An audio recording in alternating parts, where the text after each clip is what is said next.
Magluto na tayo sa ating sardines na isda. Salang natin yan mga kaibigan.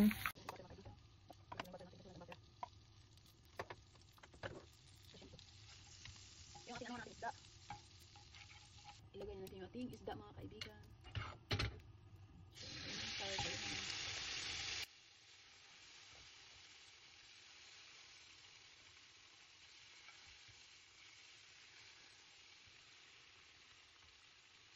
Timplahan natin ito. Paminta muna inalagay ko. Tapos, ilagay ka ng seasoning powder. Tapos hindi natin lagyan ng asin. Wala ng asin mga kaibigan. Tapos, migas-migas natin siya. Yung ating mushroom mga kaibigan ay luto na to. Ay nasa na natin yan mga kaibigan. Sardines na niluto mga kaibigan. Niluto ko yan sa butter.